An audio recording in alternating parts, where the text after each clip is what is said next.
करवा चौथ का व्रत, साहूकार के 7 लड़के, एक लड़की की कहानी। करवा चौथ की पौराणिक व्रत कथा श्री गणेश नमो नमः है। एक साहूकार के 7 लड़के और एक लड़की थी।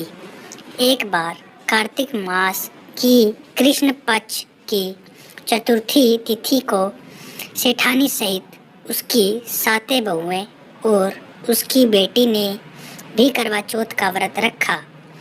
रात्रि के समय जब साहूकार के साथ के सभी लड़के भोजन करने बैठे तो उन्होंने अपनी बहन से भी भोजन कर लेने को कहा, पर इस पर बहन ने कहा, भाई अभी चांद नहीं निकला है, चांद के निकलने पर उसे अर्घ्य देकर ही मैं आज भोजन करूंगी। साहूकार के बेटे अपनी बहन से बहुत प्रेम करते थे। उन्हें अपनी बहन को भूखा देखकर, व्याकुल चेहरा देखकर बेहद दुखी हुआ। साहूकार के बेटे नगर के बाहर चले गए। वहाँ एक पेड़ पर चढ़कर अग्नि जला दी।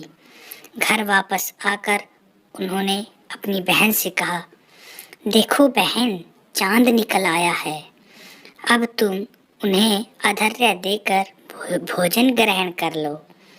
साहूकार की बेटी ने अपनी भाभियों से कहा, देखो चांद निकल आया है, तुम भी अर्घ्य देकर भोजन कर लो। ननद की बात सुनकर भाभियों ने कहा, बहन अभी चांद नहीं निकला है, तुम्हारे भाई धोखे से अग्नि जलाकर उसके प्रकाश को चांद के रूप में तुम्हें दिखा रहे हैं। साहूकार की बेटी अपनी भाभियों की बात को अनसुनी करते हुए भाइयों द्वारा दिखाए गए चांद को अर्घ्य देकर भोजन कर लिया।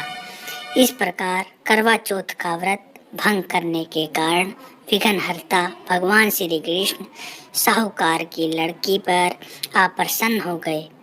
गणेश जी की अप्रसन्नता के कारण उस लड़की का पति बीमार पड़ गया और घर में बच्चा हुआ सारा धन उसकी बीमारी में लग गया। साहूकार की बेटी को जब अपने किए हुए दोष का पता लगा तो उसे बहुत पश्चाताप हुआ। उसने गणेश जी से क्षमा प्रार्थना की और फिर से विधि विधान पूर्वक चतुर्थी का व्रत शुरू कर दिया। उसने उपस्थित सभी लोगों का शरण आदर किया और तदुपरांत अपने आशीर्वाद ग्रहण किया। इस प्रकार उस लड़की के श्रद्धा भक्ति को देखकर एकदम भगवान गणेश जी का उस पर प्रसन्न हो गए और उसके पति को जीवन दान प्रदान किया।